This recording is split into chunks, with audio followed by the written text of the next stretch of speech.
Oi, Ana, nós viemos entrevistar você. Eu sou a Clara Calil Peluzzi. Eu sou a Luísa Vieira de Azevedo Ribeiro. E a gente queria fazer uma pergunta para você sobre Shakespeare. Claro, com prazer, com grande prazer. Podem perguntar. Shakespeare viveu há muito tempo, 1564 a 1616. Na sua opinião, por que ele continua sendo considerado o maior escritor de todos os tempos? Eu acho que ele é considerado um grande escritor, grande, um dos maiores, eu diria um dos maiores, né? Porque há muitos, felizmente a literatura tem muitos autores muito bons, muito expressivos, muito importantes.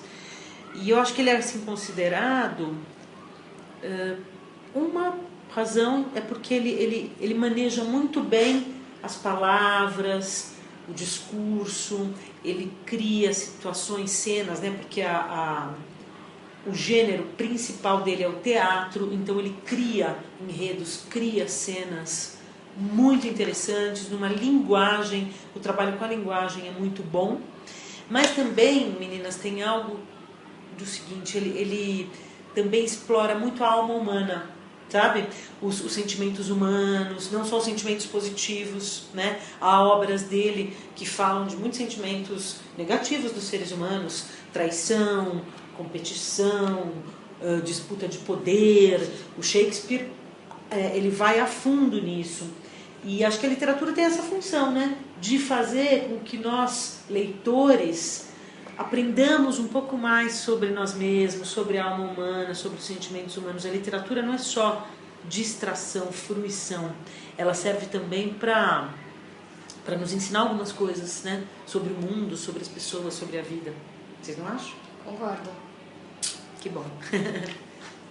Você mais gosta, ou o que menos gosta da obra de Shakespeare? Mas aí você está falando de um livro específico ou ou da obra, aquilo que eu mais gosto, aquilo que eu menos gosto na obra? Na obra mesmo do Shakespeare. Na obra, né? Porque depois que nós vamos falar de livros, que nós vamos mencionar livros, né? É justamente isso que eu acabei de dizer. Eu acho que ele tinha uma sensibilidade muito grande para entrar nos sentimentos humanos, na subjetividade, captar esses comportamentos das pessoas, as motivações que havia por trás, né? Ele não ficava na superfície. Então o que eu mais gosto na obra dele é essa profundidade, né? Profundidade com a criação de histórias interessantes, porque a história em si é interessante e, além de tudo, é profunda, nos ensina coisas, nos abre os olhos para vários aspectos, né, do convívio das pessoas. Isso é o que eu mais gosto. O que eu menos gosto, nada. Eu gosto de tudo da obra dele. Tudo que eu li, tudo que eu conheço me agrada muito, muito mesmo. Eu sou grande admiradora, como tantas outras pessoas, né? O que mais? Tem algum livro que você mais gosta? Olha, assim, ele tem livros que são muito importantes, né, para a literatura mundial. Então, por exemplo, o Hamlet é um que eu gosto demais. Eu gosto muito de Romeu e Julieta, porque eu acho que é bacana, é uma história romântica, bonita, pura, né, de um amor, de uma pureza, fala dessa coisa dos jovens e do quanto eles são, por um lado, ingênuos, mas tem essa pureza do amor, né? Eu sou um pouco romântica, então eu gosto disso também. Mas gosto de vários. A Megera Domada acho muito interessante, né? Que é aquela mulher que é rebelde naquele contexto. Eu sei que a gente vai falar disso um pouquinho mais pra frente, talvez, mas tem um quê de comédia que é super legal também, mas vários, os sonetos, tudo isso eu gosto muito. Ele tem sonetos. Soneto é um tipo de poesia, né? Uma poesia que é construída numa determinada forma. Não sei se vocês já sabem disso ou não. Tem que ter um certo número de versos, tem que rimar o primeiro com o terceiro, ou com o quarto, enfim, tem regrinhas lá, e ele escreveu muitos sonetos, né? Então gosto de tudo isso. O Shakespeare é conhecido por seu estilo dramático. Conhece algum texto que ele é um pouco mais diferente, que não é tão dramático assim? Então, ele escreveu comédias, né?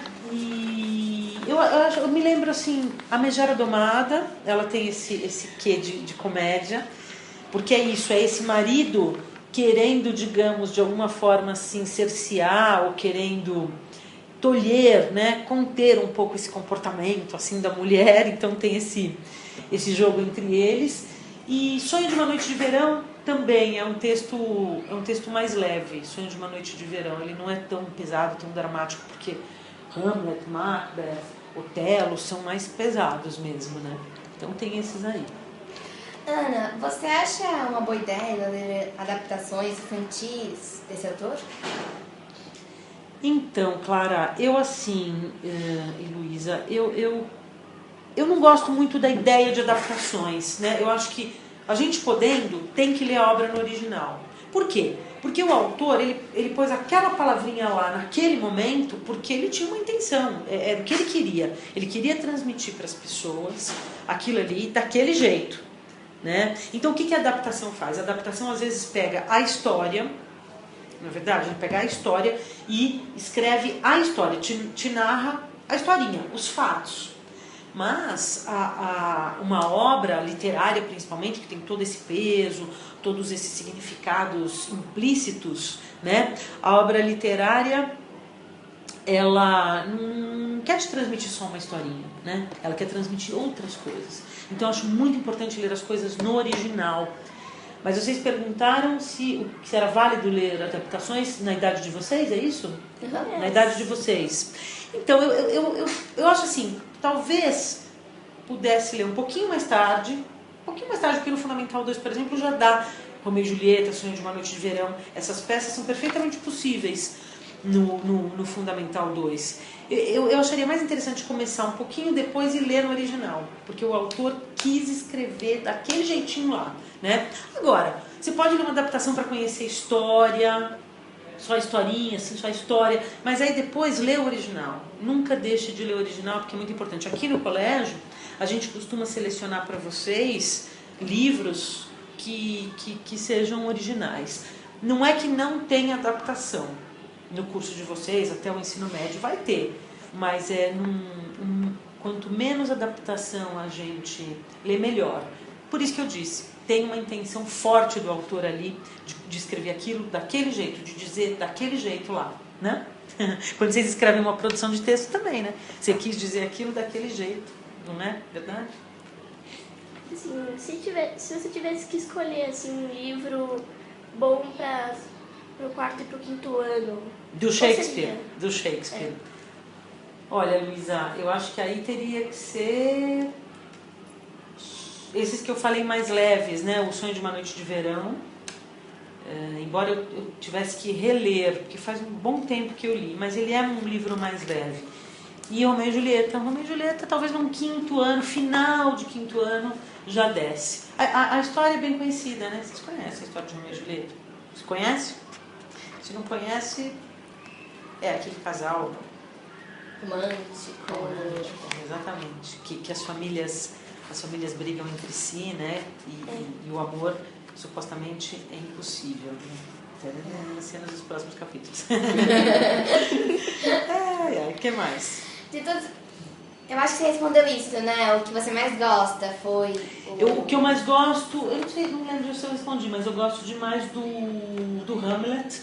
Você já falou, Já desculpa. falei. Não, Desculpa, imagina. Hamlet eu gosto demais. É uma peça muito densa, muito repleta de conteúdos e de... e qual você acha que todo mundo deveria conhecer? Então, eu acho que se a pessoa fosse ler só uma ou pouquíssimas obras do Shakespeare, eu acho que deveria ser Hamlet mesmo.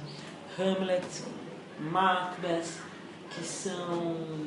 E eu acho que Romeu e Julieta também. Otelo é muito interessante. Otelo fala muito do ciúme entre as pessoas. Mas o Hamlet traz questões assim muito do ser, né? Aquela célebre frase, né? Ser ou não ser, eis a questão, que é uma frase muito profunda, né? É desta peça. Aquela cena, sabe aquela cena que às vezes a gente vê muito assim, da caveira, né? É tipo o pai dele, parece que eu sinto a sensação quando eu mostro que ele está segurando a cabeça do pai dele. Então, ele está, ao mesmo tempo assim, ele está fazendo uma reflexão, né? Acima de tudo, ele está pensando sobre a condição humana, né? É muito, muito bonito. Então, acho que essa é uma obra fundamental, essencial. Você acha que Shakespeare tinha valores que hoje são ultrapassados, como o machismo? Essa é uma pergunta muito boa mesmo. Vocês que elaboraram as perguntas? Sim. Que legal. É uma pergunta muito boa. Por exemplo, essa peça que a gente mencionou, A Megera Domada, né? O marido está ali querendo tolher a mulher e tal.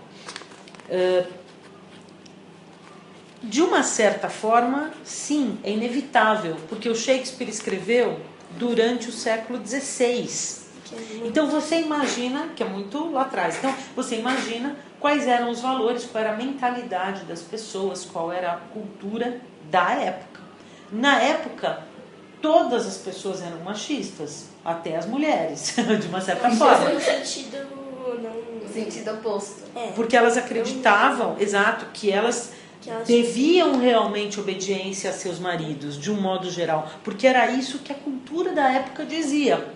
Felizmente, porque acho que seres humanos têm que ter direitos iguais, né? Todos os seres humanos. Então, felizmente, isso evoluiu ao longo da história. As mulheres, imagina, as mulheres até o século... No início do século XX, por exemplo, as mulheres não votavam, gente. Imagina isso, as mulheres não votavam. Passaram a votar depois, exato. É isso aí, pode pôr a mão na cabeça, porque é para pôr a mão na cabeça. É inacreditável, né? Hoje a gente pensar isso, que as mulheres não votavam, até em alguns países, até 1950, 40, olha isso. Então, como dizer que não havia um machismo, por exemplo, nessa obra? Mas...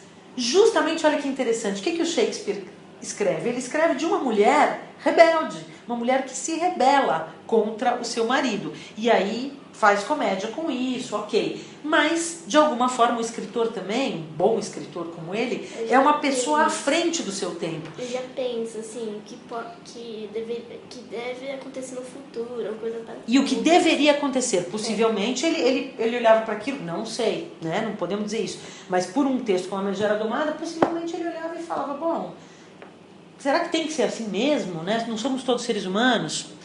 Pelo que ele revela de humanidade nos outros textos dele, do quanto ele é crítico em relação a algumas atitudes dos seres humanos, é possível isso, né? Que ele já pensasse. Então, a resposta é sim e não.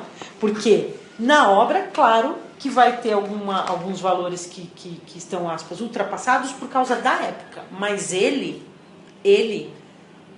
como homem à frente do seu tempo, como um grande humanista, como um grande pensador até, ele já começa a romper com esses valores e a criticar.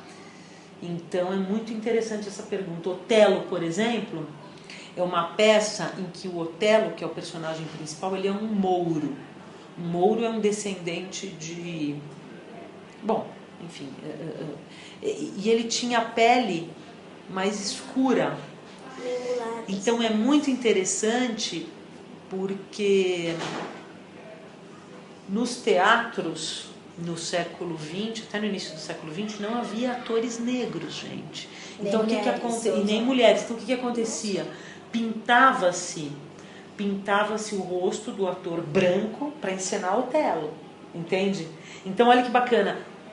Também colocando como protagonista um mouro, ele avança no seu tempo, ele quebra também o preconceito. E foi só depois que os atores negros passaram a ter acesso. Então isso caminhou muito, né? Caminhou muito na história da humanidade, os direitos humanos, e a gente precisa pensar sempre nisso, né?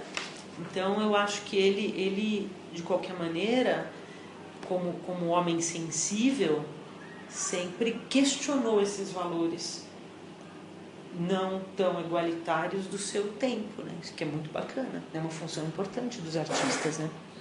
Essa cadeira está rangendo, né?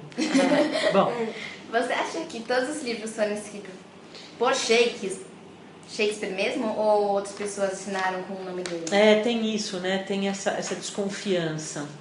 Não sei dizer, meninas, realmente eu não sei. Eu acho que questionam isso por conta da letra em alguns manuscritos, mas também a letra de uma pessoa tem pequenas variações durante a vida, ou porque é uma obra muito extensa, ou porque alguns dizem que tem ali uma cultura tão grande nas obras dele que na época só os nobres tinham acesso. Olha aí, outra coisa. Os nobres estudavam, as outras pessoas não estudavam.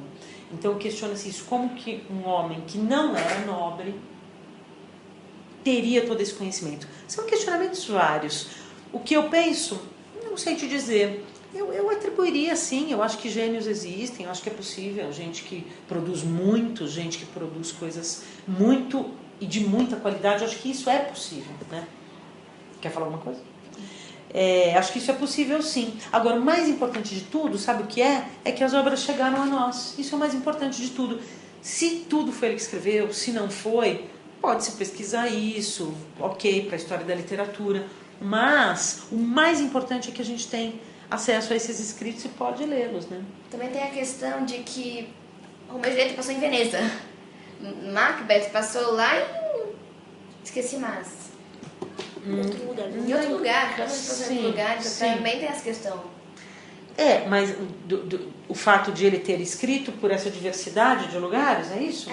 Mas aí o escritor, ele imagina, né? Ele imagina e ele pode estar aqui e pode escrever sobre outro planeta. Sim, esse é o bom de Não ler. necessariamente ele precisa ir para outro planeta para escrever sobre outro planeta. Esse é o bom de ler, você não precisa estar viajando para descobrir as Sim. coisas. Você senta numa poltrona, você começa a ler, Sim. parece que você está viajando. Exato, e viagem para fora e para dentro de si, né? Que é uma viagem também muito importante, né? Você sabe mais uma curiosidade sobre esse assunto? Sim. Esse dos escritos? Do Shakespeare? De Shakespeare, de tudo. Acho que não. Acho que a maior curiosidade que desperta aquele nosso interessezinho é esse. Poxa, será que essa autoria é verdadeira, legítima ou não? Acho que a gente sempre fica com isso, mas realmente é a mesma coisa quando, por exemplo, a gente fala assim, a gente tem um ídolo, seja um ator, seja um cantor, seja um compositor, e a gente fala, mas com quem será que ele está casado agora? Ou será que, onde será que ele mora?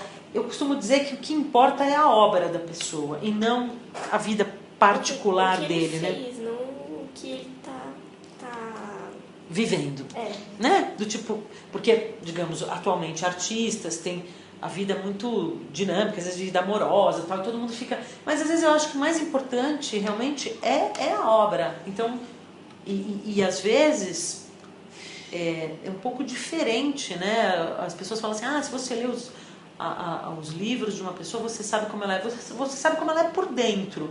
Porque a função do escritor é criar realidades até bem diversas daquelas em que ele está, né? Então, eu acho que a maior curiosidade talvez seja essa mesmo, mas de fato o que eu acho que é mais importante é a gente poder ler esses livros, poder ler essas obras e discutir, né? Como a gente procura fazer aqui com vocês, com alguns livros, né? Como o do Kafka. O do Kafka vocês já leram? Sim. Então. E outros, né? Que a gente tem a biblioteca que vocês leem por puro prazer, assim, né? E tem esses da classe que a gente tenta discutir bastante para fazer isso que o Shakespeare queria que os leitores dele fizessem. Ficassem mais sabidos, né? Mais, não só sabidos de conteúdo, mas de reflexão, que é muito importante, né? Sim. Ana, muito obrigada. A gente trouxe esse bombom aqui, que a Luísa, quem fez mesmo? Que bombom delícia! que a Ana Paula do Sei fez. Sei. Ela... Que graça! Assim, morango, tem leite condensado e uma camada de chocolate. Nossa, que coisa deliciosa! Muito obrigada, meninas! Queria agradecer muito, porque foi muito importante pra gente essa entrevista. Você ajudou a gente muito, muito, muito. Que bom, eu adorei também. Sempre que vocês precisarem, esse ano, no próximo, eu tô aqui. Né? Vai ser muito, muito gostoso. Gostei muito também de participar. Tá bom, obrigada. Obrigada a vocês. Obrigada. Obrigada a vocês. Obrigada. Obrigada a vocês.